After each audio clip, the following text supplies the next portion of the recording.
오늘 성령 강림의 10번째 주, 우리 주님 앞에 예배드리게 오신 여러분들을 환영합니다. 우리가 주님 앞에 신령과 진정으로 예배하기를 원합니다. 이 시간 성부, 성자, 성령의 이름으로 다 함께 예배하시겠습니다. 조용한 기도 드리시겠습니다. 하나님이여, 나를 지켜주소서. 내가 주께 피하나이다. 내가 여호와께 아뢰되 주는 나의 주님이시오니 주밖에는 나의 복이 없다 하였나이다.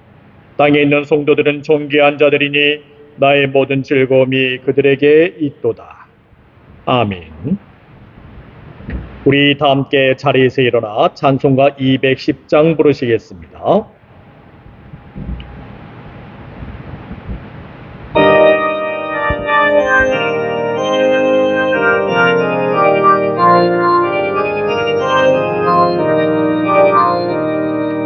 시온성과 같은 교회, 그의 영광 한없다. 허락하신 말씀대로 주가 진을 세웠다. 반석 위에 세운 교회, 밴들 자가 나가랴. 모든 원수 애고사도 아무 근심 없도다. 생명샘이 솟아나와 모든 성도 마시네. 언제든지 흘러넘쳐 부족함이 없도다. 이런 물이 흘러가니 목마를 자가느랴. 주의 은혜 풍족하여 넘치고도 넘친다. 주의 은혜 내가 받아 시온 백성 되는데, 세상 사람 비방되고 주를 찬송하리라. 세상 헛된 모든 영광 앞치만 개 같으나 주의 자녀 받을 복은 영원 모르나도다.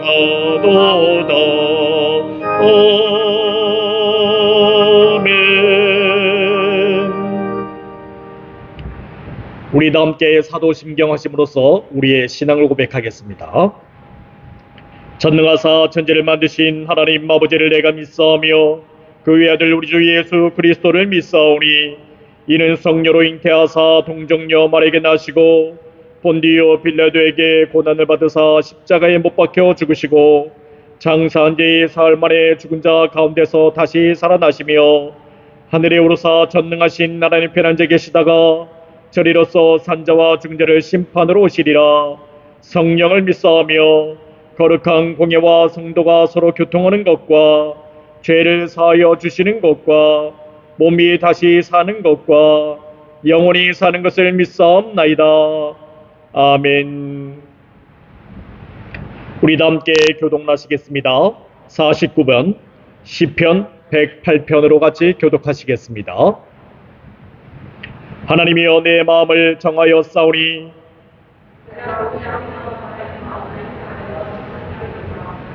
주의 인자심이 하늘보다 높으시며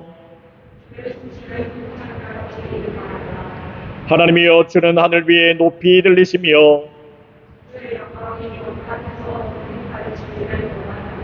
다 같이 하겠습니다. 주께서 사랑하시는 자들을 건지시기 위하여 우리에게 응답하사 오른손으로 구원하소서. 아멘. 우리 다 함께 찬송가 1장으로 송영하시겠습니다.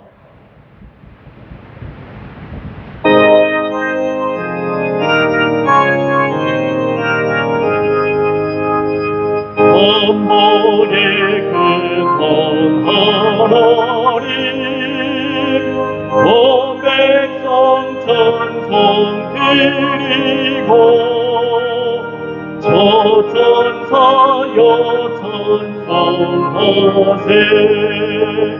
찬송 성과 성자 성령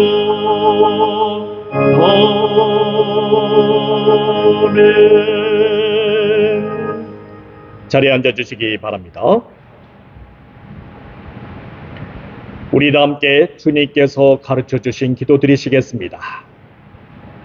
하늘에 계신 우리 아버지여, 이름이 거룩히 여김을 받으시오며 나라 임하옵시며 뜻이 하늘에서 이루어진 것 같이 땅에서도 이루어지이다. 오늘날 우리 일용할 양식을 주옵시고 우리가 우리에게 죄진 자를 사하여 준 것 같이 우리의 죄를 사하여 주옵시고 우리를 시험에 들게 하지 마옵시고 다만 악에서 구하옵소서. 대개의 나라와 권세와 영광이 아버지께 영원히 있사옵나이다. 아멘. 성경 말씀 봉독하겠습니다. 누가복음 2장 51절에서 52절까지의 말씀입니다. 누가복음 2장 51절에서 52절까지의 말씀 제가 받도록 봉독하겠습니다. 예수께서 함께 내려가서 나사렛에 이르러 순종하여 받드시더라. 그 어머니는 이 모든 말을 마음에 두니라. 예수는 지혜와 키가 자라가며 하나님과 사람에게 더욱 사랑스러워 가시더라. 아멘. 오늘 말씀은 내려놓고 인정해 줍시다 라는 제목을 가지고 주님의 말씀을 증거하겠습니다. 요셉과 마리아는 예루살렘에서 사흘길을 헤매다가 드디어 예수님을 만나게 되었습니다. 그들은 율법을 따름도 아니요 성령의 감동을 받은 것도 아니기 때문에 예루살렘에서 사흘길을 헤매고 다녔던 것입니다. 하지만 아이 예수님을 그 사흘 뒤에 다시 만나게 되었지요. 예수님을 다시 만나게 되었을 때는 예수님께서는 소위 선생들이라는 사람들과 대화를 나누고 있었습니다. 여기서 선생들이라는 것은 율법사, 서기관, 율법 선생들을 가리키고 있습니다. 예수님의 지혜의 성장을 바탕으로 하여서 선생들과 대화를 나누고 있었던 것이지요. 그들의 말에 귀를 기울이기도 하고 묻기도 했습니다. 이와 같은 예수님의 대화의 수준은 그들의 수준, 지혜의 수준과 같은 레벨을 가지고 있었습니다. 예수님의 질문과 대답은 오히려 그들의 지혜의 수준을 뛰어넘고 있었지요. 하지만 사흘길을 찾아 헤매다가 비로소 예수님을 만난 요셉과 마리아는 예수님께서 예루살렘의 성전에 머물러 계시는 것에 대해서 매우 역정을 냈습니다. 그들은 예수님에게 특별한 호칭을 사용하지도 않고 아이야 라고 하면서 그렇게 꾸중을 하고 있었지요. 그들의 속마음은 무엇이었습니까? 이 정도 컸으면 부모 속은 그만 좀 썩여도 되지 않느냐? 라는 그러한 꾸짖음이었습니다. 요셉과 마리아의 그 꾸짖음은 가히 원색적인 비난과도 같은 것입니다. 아이 예수님이 자신들을 기만했다는 것입니다. 자신들을 속였다는 것이지요. 심지어 마리아가 내 아버지와 내가 근심하여 너를 찾았다라고 말하는 것에는 그녀의 정말 속마음이 크게 담겨 있습니다. 그것은 내 아버지라는 말이 맨 앞에 나오는 헬라어 어순을 통해서 발견할 수 있습니다. 일반적으로 헬라어라는 것은 가장 중요한 말을 앞에다 끄집어내고 있습니다. 아버지가 방에 들어가신다 해서 방이라는 말이 먼저 가장 중요한 말이 되고 싶다 그러면 방에 아버지가 들어가신다.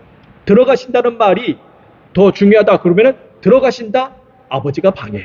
그렇게 어순이 바뀌어요.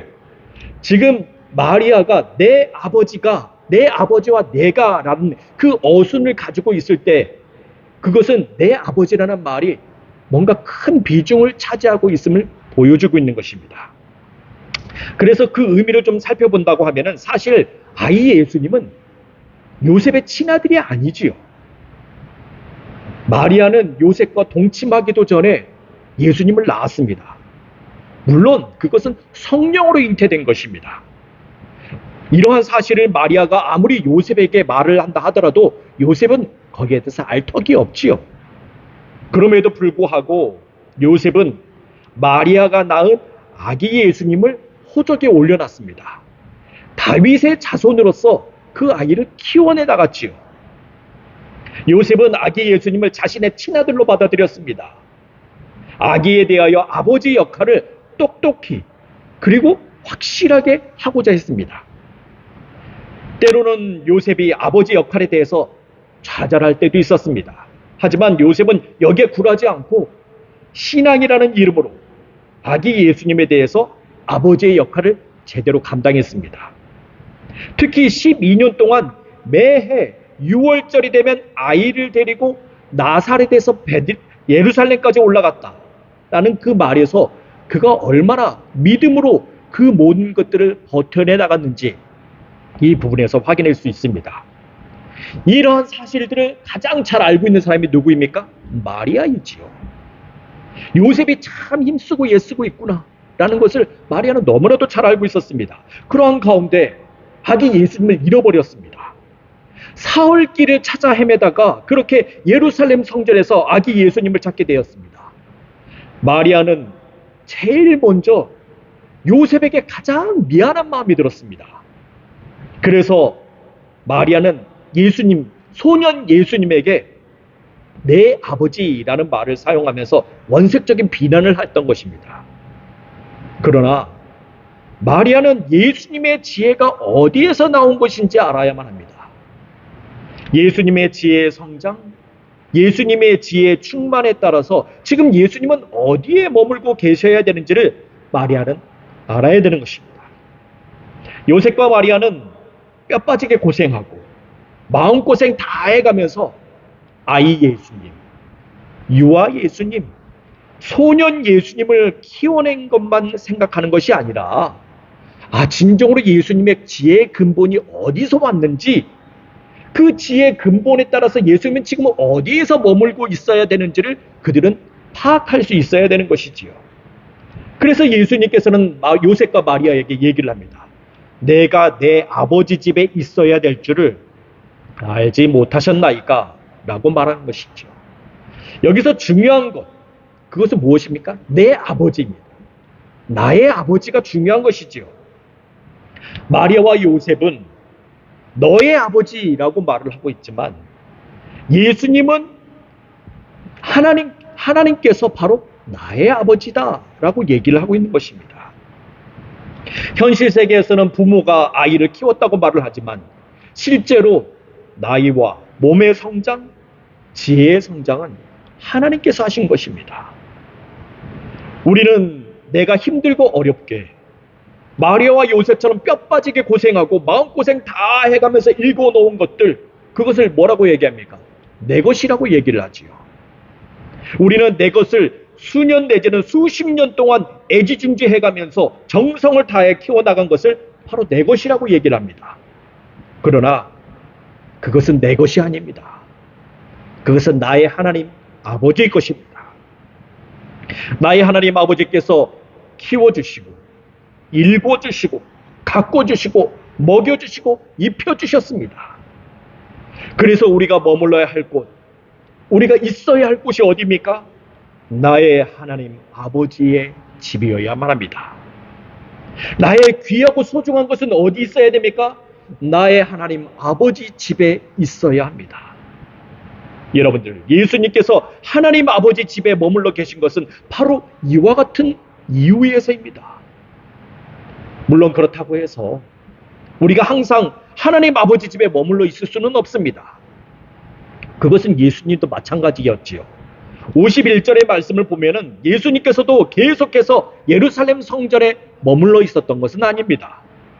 예수께서 함께 내려가사 나사렛에 이르러 순종하여 받드시더라. 그 어머니는 이 모든 말을 마음에 두니라. 네, 그렇습니다. 예수님께서 요셉과 마리아를 만난 후 예루살렘 성전을 떠나 나사렛으로 내려가게 됩니다. 예수님은 예루살렘이 반드시 내가 머물러야 할 곳이라고 여기면서 거기에 머물러 있지 않았습니다. 여러분들, 이단, 이단 아시죠? 이단이 왜 이단인 줄 아십니까? 이단들은 한 곳에 축치고 머물러 있기 때문에 그렇습니다. 이단들은 만사를 제쳐두고 오로지 한 곳에 머물러 있기만 합니다. 그리고 그들은 얘기를 하죠. 거기에 진리가 있다고 얘기를 합니다. 그들은 생계를 버려두고 가족을 버려두고 교회도 아닌 곳에서 하나님께서 거기가 계신 듯 오직 거기만이 구원이 있는 듯 거기에 머물고 있는 것입니다. 여러분들 이것이 바로 이단이에요. 하지만 예수님께서는 그곳이 심지어 하늘 아버지의 집이라 하더라도 그곳에만 머물러 계시지 않았습니다. 오히려 예수님은 부모와 함께 예루살렘에서 나와 나사렛으로 향하였습니다. 한 곳에 미친 듯이 빠져 있지 않고 부모를 향해 자신과 함께 예루살렘에 머물자고 그렇게 권유하지도 않았습니다. 그래서 49절에서 우리는 예수님께서 내 아버지 집에 있다라는 말씀, 그 헬라어를 좀 우리는 확인해 볼 수 있어야 합니다. 이 헬라어는 에이나이엔 토이스투 파트로스무라고 얘기를 합니다. 이것은 내 아버지의 일들에 종사한다라는 의미를 가지고 있죠. 이 말인즉슨 예수님께서는 인간적인 유대 관계를 하나님의 의무에 대해 종속시키지 않았음을 의미합니다. 좀 쉽게 말하자면 예수님께서 하나님의 일을 한다 하더라도 그것을 가족이나 친족이나 지인들까지 끌어당기면서 그 일을 한 것이 아니라는 것이죠. 가족들 간의 유대 관계는 그 관계성 안에 있는 것이지 하나님의 일이라고 해서 그들까지 다 끌어당겨가지고 그 일을 해야 된다, 그 일을 감당해야 된다라고 말하지 않았습니다. 우리 이 말씀을 좀 더 우리 교회의 삶에서 좀 적용해 보자면 우리는 한 교회를 다니는 가족이기 때문에 그 유대 관계를 가지고 교회 일을 감당해서는 안 된다는 것을 말하고 있습니다. 우리 부모님이 교회 목사님이에요. 우리 부모님이 교회 장로님입니다. 권사님이고 집사님이기 때문에 내가 교회에서 교사도 하고 성가대도 하고 반주도 하고 봉사도 하고 헌신을 하는 것입니다. 그런데 그래서는 안 된다는 것이지요. 교회 일이라는 것은 가족이라는 유대 관계 때문에 하는 것이 아닙니다. 심지어 친구라는 유대 관계 때문에 헌신하는 것도 아닙니다. 오로지 하나님과의 관계 때문에 우리가 교회에서 사역을 해야 되는 것이죠. 나와 하나님과의 관계 때문에 내가 교회를 나오는 것입니다. 나와 하나님과의 관계 때문에 내가 교회에서 봉사도 하고 헌신도 하는 것입니다. 그리고 열심히 신앙생활도 하는 것이죠. 하지만 어떠한 사람과의 유대 관계 때문에 내가 하나님의 일을 감당한다? 그러면 거기에는 각종 사고가 일어납니다. 마치 세상에서 가족 기업을 운영하는 것과 같은 그러한 일이 발생하게 됩니다. 아버지는 자신의 사업을 자식이 아들에게 물려주려고 하듯이 교회를 그렇게 다루려고 하는 것이지요. 그래서 교회 일을 한다 하더라도 반드시 하나님과의 관계 속에서 교회 일을 감당해야 됩니다. 교회를 봉사한다 하더라도 거기에 하나님에 대한 헌신이 거기에 반영되어야만 합니다. 우리 아버지가 이 교회에서 어쨌네 저쨌네 하다가는 이제까지 자신이 하나님을 향한 헌신이라고 말했던 것은 하나님과의 관계성에 있어서 아무것도 아닙니다. 내가 헌신한 것은 뭐 때문에 한 거예요? 아버지 지위 때문에 한 것입니다. 네, 그렇습니다. 헬라어 에이나이엔 토이스투 파트루스무라는 헬라어의 이 속뜻은 하나님께서는 하나님의 일과 부모와의 그 유대 관계를 철저히 분리시켰음을 말하고 있는 것입니다. 예수님은 오로지 하나님과 자신과의 관계성에 그 중심을 두고 모든 일을 감당하게 된 것이죠. 이것은 심지어 예수님의 메시아 되심조차 인간적인 유대성에 바탕을 둔 것이 아님을 밝히는 것입니다. 예수님이 나는 메시아야.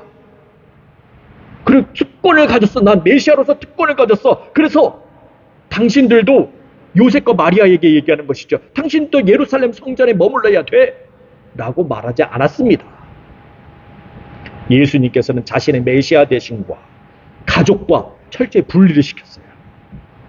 그래서 예수님께서 가족이라는 면에 있어서 요셉과 마리아의 아들이라는 그 사실을 사실은 무시하지도 않았던 것입니다. 여러분들, 신앙이 두텁다고 말하는 사람들 있잖아요. 그 사람들이 사람들에게, 자기 가족들과 친족들에게 하는 일들을 한번 보세요. 완전히 무시해요. 그들이 하는 말에 대해서 다 무시해버립니다. 아, 난 교회 일을 하기 때문에 마음대로 그냥 막 그 사람들, 내가 하나님 말을 갖다 들어야지 왜 당신네들 말을 들어? 하면서 이 사람들은 그렇게 모든 것들조차도 하나님 쪽으로 다 끌어당겨가지고 뭔가를 이루려고 해요. 근데 예수님도 그럴 수 있었지요. 예수님 누구십니까? 하나님의 아들이잖아요. 예수님 누구십니까? 메시아잖아요. 그러니까 당연히 마리아와 요셉에게 얘기할 수도 있지요. 내가 메시아야? 내가 하나님의 아들이야? 당신들은 그러니까 내 말 들어야지. 그렇게 말할 수 있지만 예수님 그렇게 하지 않았다는 것입니다. 여러분들, 그것이 바로 예수님의 믿음의 자리예요. 예수님은 요셉과 마리아의 아들이라는 그 본분을 신앙과 분리시켜서 또한 지켜나갔습니다. 이것은 우리들도 마찬가지죠. 내가 가족과의 유대 관계를 가지고 모든 일에 대해서 변명을 늘어나서는 안 됩니다. 신앙에 있어서는 내가 내 자신에 대해서 책임을 져야 돼요. 모든 것이 하나님과 나와의 관계 속에서 이루어져야 됩니다. 나와의 하나님과의 관계성에서 우리가 기도도 해야 되고 믿음으로 일을 해야 되는 거예요. 그래야만이 일이 해결해 나갈 수 있습니다. 여러분들, 그것이 바로 신앙의 믿음입니다. 그것이 나와의 구원이 연결되어 있는 것입니다. 물론 그렇다고 해서 오직 하나님과의 관계성 때문에 모든 유대 관계를 끊으라는 얘기는 아닙니다. 예수님께서는 하나님과의 관계성과 별개로 부모와의 유대성의 관계에 대해서 또한 이어나갔습니다. 그 분명한 구분점이 무엇이에요? 예수님이 아버지 집인 성전을 떠났다는 것이죠. 그리고 부모와 함께 나사렛에서 내려갔다는 일인 것입니다. 다시 한번 말씀해 드리지만 예수님께서는 하나님과의 특별한 관계성, 즉 메시아로서의 특권을 가족들에게 강요하지 않았습니다. 그래서 이 말씀을 보게 되면 오히려 예수님은 가족들 앞에서 메시아의 특권을 포기하고 있는 것입니다. 그 특권을 내려놓고 그들의 아들로서 그들 앞에서 순종하고 있는 것입니다. 물론 이것은 예수님의 입장에서 보게 되면 참으로 어려운 일일 수 있습니다. 하늘 아버지의 집을 두고 육신의 부모와 함께 다시 나사렛으로 내려가고 하늘 아버지가 아닌 육신의 부모에게 순종해야 된다는 것, 참으로 어려운 일입니다. 여러분들은 이 말씀을 볼 때 에이 목사님, 그건 너무나도 당연한 거 아니에요? 그렇게 반문할 수도 있습니다.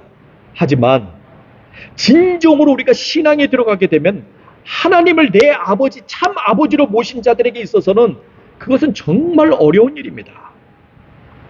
저도 그 일을 경험해 봐서 알지만 저는 믿음이 없는 부모님 밑에서 신앙생활을 할 때 그와 같이 일하는 것 너무나도 힘들었습니다. 물론 지금이야 작고하신 아버지께서는 집사님이 되셨고 어머니는 권사님이 되셨지만 과거 저 홀로 신앙생활을 할 때 교회를 제대로 달 수가 없을 때 부모님 말씀대로 순종한다는 것 참으로 힘들고 어려웠습니다. 교회 가서 예배를 드려야 되는데 주일마다 집안 행사가 겹쳐요. 교회 가서 기도하고 싶은데 하늘 아버지의 말씀과 육신의 부모님과의 관계가 크게 상충되는 것입니다. 그래서는 저는 그때마다 007 작전을 써야 됐습니다. 밤에 모두 잠이 들면 혼자 몰래 일어나서 창문을 열고 나가요. 그리고 교회 가서 기도하고 옵니다. 기도를 다 마친 다음에 다시 창문을 열고 뛰어넘어가서 방에서 몰래 잠이 들었어요. 주일의 경우 어떻습니까? 도서관에 가서 공부하러 간다고 하면서 새벽같이 일어나요. 그리고 도서관에 가는 것입니다. 그런데 가방을 백팩을 2개를 짊어져요. 백팩 하나에는 구두하고 양복을 집어넣어요. 다른 하나에다가 책을 집어넣습니다. 2개의 백팩을 들고 나가는 것이죠.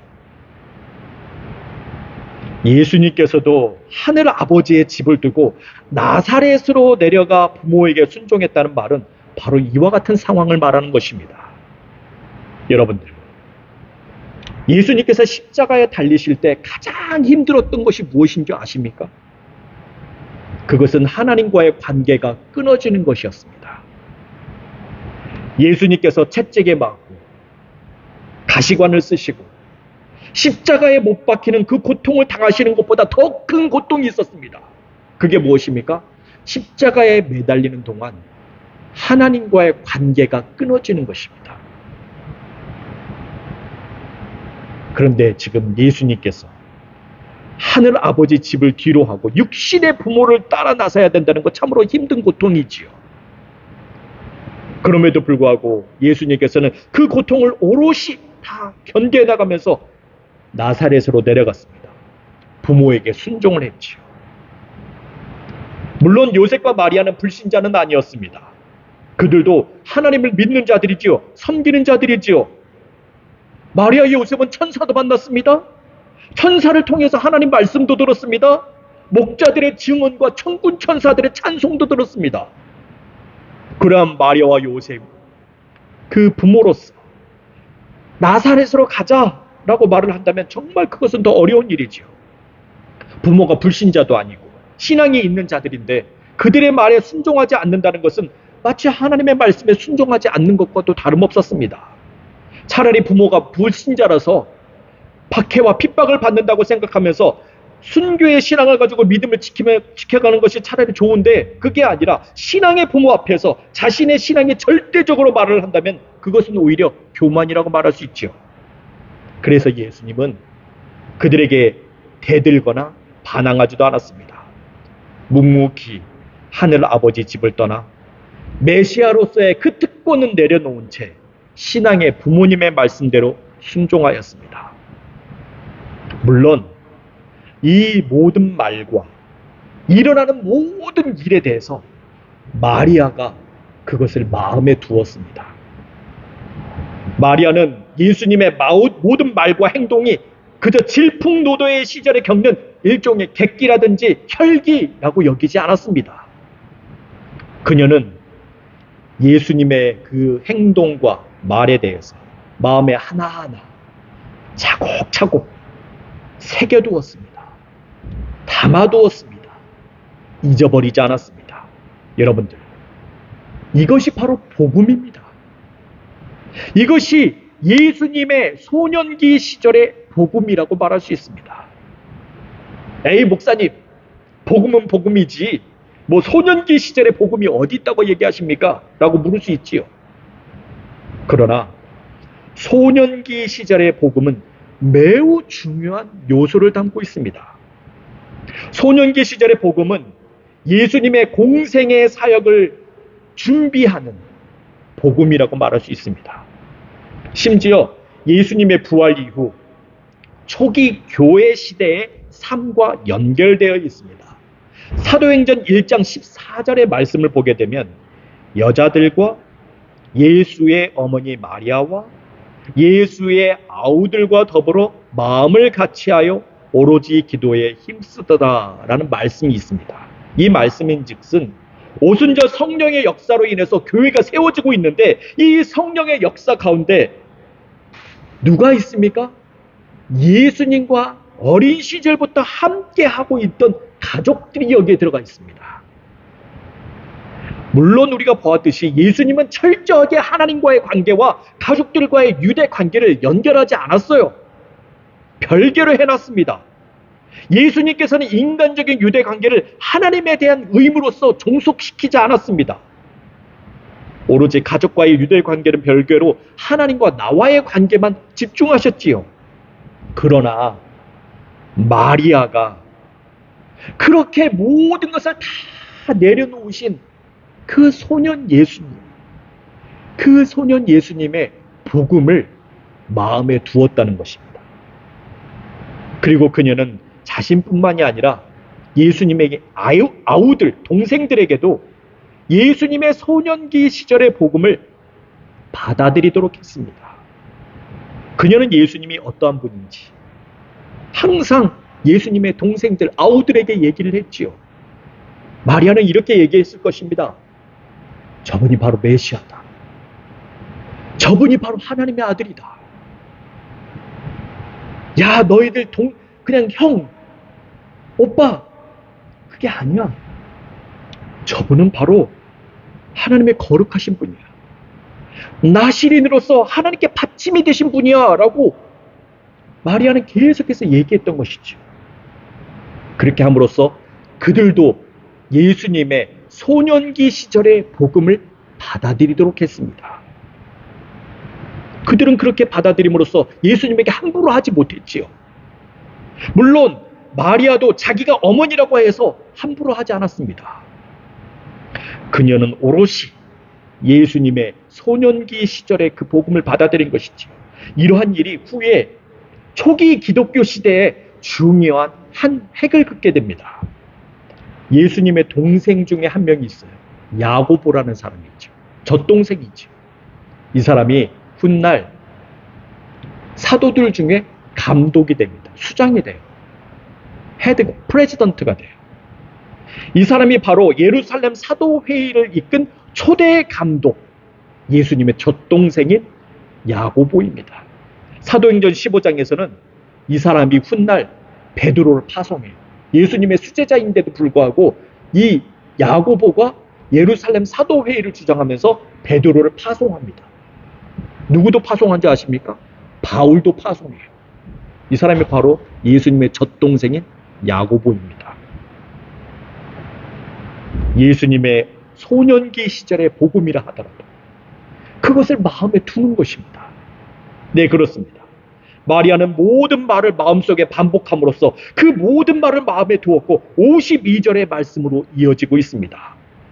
예수는 지혜와 키가 자라가며 하나님과 사람에게 더욱 사랑스러워 가시더라. 네, 그렇습니다.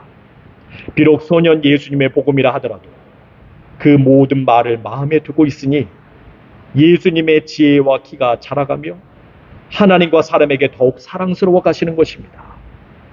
여기서 키라는 헬라어가 있습니다. 헬리키아라고 얘기를 하죠. 이것은 나이와 키를 얘기하는 것입니다. 그래서 우리가 이전의 말씀에도 보았듯이 소년 예수님의 성장은 나이와 몸과 지혜라는 삼박자가 균형 있게 자라나는 것입니다. 이와 같은 균형 있는 성장은 하나님과 사람 앞에서 사랑스러워 가게 되는 것이지요. 말하자면 양방향에서 총애를 받고 있는 것입니다. 여기서 사랑스러움이라고 말하는 헬라어가 있습니다. 카리스라고 얘기를 하죠. 예수님께서 균형 있게 자라나는 그 모습에 대해서 사람들이 감탄하는 것입니다. 하나님조차도 감탄하는 거예요. 네, 그렇습니다. 예수님께서 균형 있게 자라나는 그 일은 어디에서 비롯된 것입니까? 다시 한번 말씀해 드리지만 그것은 예수님께서 자신의 특권, 가족들 앞에서 메시아로서의 특권을 포기한 것입니다. 그 특권을 내려놓은 거예요. 그들의 아들로서 그들 앞에서 순종한 것입니다.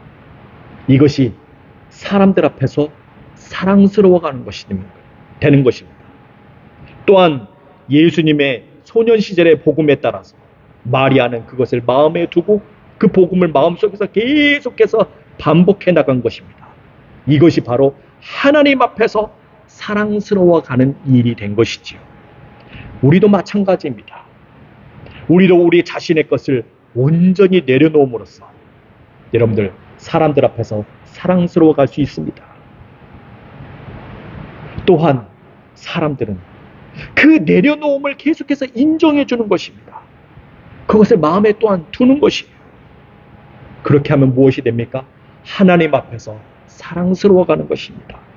이 두 가지 방향이 균형을 이루게 될 때 우리가 하나님과 사람들 앞에서 더욱 사랑스러워갈 수 있습니다. 자, 우리도 내 자신을 내려놓읍시다. 우리가 우리의 내려놓음을 인정받아서 균형 있는 신앙을 가지고 하나님의 사람으로서 온전히 살아가는, 그렇게 서 나아가는 저와 여러분이 되시길 주의 이름으로 축원드리겠습니다. 기도하겠습니다.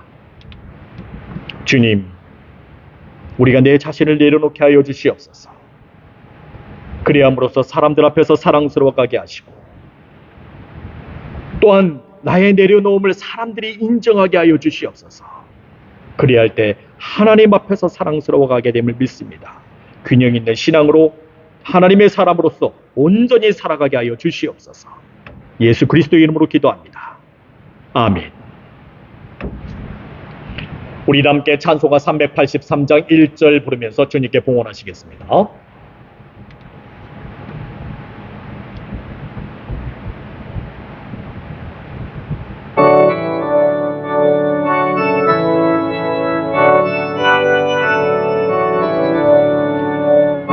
느리디러 산의 보리 고름 어디서나 천지지은 주 하나님 나를 도와주시네. 나의 팔이 실족한테 주가 되어 지키며 택한 백성 항상 지켜 길을 보하시네. 우리 다 함께 바쳐진 헌물을 위해 기도하겠습니다. 감사하시고 고마우신 하나님 아버지, 오늘 거룩한 주일 우리 주님 앞에 나와 우리가 예배를 드리게 하심을 감사합니다. 오늘 주신 은혜에 따라 11조와 감사와 주일 연보를 바쳤습니다. 우리가 이 물질을 바칠 수 있도록 믿음과 힘을 주심에 감사합니다. 이 물질을 주님 앞에서 기뻐하며 감사하며 드렸사오니 우리 주님 받아 주시옵소서. 그리고 이 거룩하고 복된 주일에 우리의 모든 일을 풍성하게 하시며 평강이 넘치게 하여 주시옵소서. 주님, 우리가 주님께서 인도하시는 곳으로 나가기를 원합니다. 내 자신을 내려놓고 오직 하나님과의 관계만을 생각하게 하여 주시옵소서. 우리는 신앙생활을 하되 그것이 사람과의 유대 관계를 놓고 그것을 중심으로 하나님의 일을 해왔습니다. 그러나 이제는 오직 예수님만의 복음만을 받아들이게 하여 주시고 예수님과 동행하는 자리에만 있게 하여 주시옵소서. 그리함으로 나이와 키와 지혜의 성장이 있어 하나님의 사람으로서 더욱 사랑스러워가는 우리가 되게 하여 주시옵소서. 이 시간 우리 중에 병들과 아프며 마음에 상처 있는 자들을 회복시켜 주시옵소서. 어두운 그늘과 병만은 예수의 이름으로 물러가게 하시고 모든 상처가 깨끗게 씻음받게 하여 주시옵소서. 오직 빛으로 비추고 소금으로 쓰임받는 귀한 삶이 있기를 원합니다. 오늘 모여진 예물들이 주의 사업을 위해 쓰여지는 곳간마다 주님의 영광 나타나기를 원합니다. 바쳐진 손길들을 기억하셔서 그 손길과 각 가정들이 생명력 넘치게 하여 주시옵소서. 예수 그리스도의 이름으로 기도합니다. 아멘. 교회 소식 알려드리겠습니다. 오늘은 성령 강림 후 제 10번째 주입니다. 사랑하는 여러분, 우리가 지혜는 아이가 되지 말고 악에는 어린아이가 되시길 바랍니다. 지혜는 장성한 사람이 되어야만 합니다. 깨달은 마음으로 5마디 말하는 것이 1만마디 방언보다 낫습니다. 내일 뉴욕 힌돌 제일교회에서 교역자 기도회가 있습니다. 월요일이죠. 제가 그 기도회에 참석합니다. 은혜로운 기도회와 오고 가는 길에 안전을 위해서 여러분들 기도해 주시길 부탁드리겠습니다. 오늘 예일대학교 무비인데이로 인해서 주변이 많이 혼잡합니다. 이 점 고려하셔서 불편함 없으시길 바랍니다. 우리가 교회에 모여 예배를 드립니다. 교회에 오시지 못하는 분들은 카카오톡 라이브와 유튜브를 통해 온라인 예배하실 수 있습니다. 이메일을 통해 보내드리는 링크를 참조해 주시길 바랍니다. 우리 다 함께 자리에서 일어나 찬송가 409장 부르시겠습니다.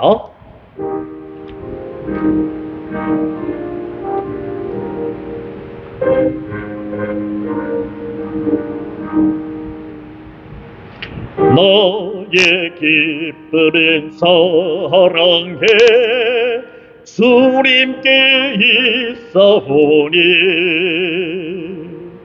나의 평안인 온전히 주로부터 나옵니다. 예수님은 나의 산성 피난처 되시니 우리 모두 두려울 것 전혀 없으리라. 나의 소망인 능력에 주님께 있사오니 나의 믿음인 온전히 주로부터 나옵니다. 예수님은 나의 구원 반석이 되시니 우리 모두 걱정할 것 전혀 없으리라. 나의 영원인 전능에 주님께 있사오니 나의 구원인 온전히 주로부터 나옵니다. 성령님은 나의 국력 참 생명 되시니 우리 모두 의심할 것 전혀 없으리라. 우리 함께 기도하겠습니다. 지금은 길이요 진리요 생명 되시며 부활 되신 우리 구주 예수 그리스도의 은혜와 하나님 아버지의 만극하신 사랑과 성령의 감화하시고 내주하시고 충만하게 교통하심이 나를 내려놓고 다른 이의 내려놓음을 인정함으로 균형 있는 신앙으로 하나님의 사람으로 온전히 서나가기를 원하는 사랑하는 성도들 머리머리 위에 이들의 가정과 일하는 곳들과 공부하는 곳 그 모든 처소들 위에 두고 온 고국과 이 미국 땅 위에 지금으로부터 영원토록 함께 하시길 간절히 축원하옵나이다. 아멘.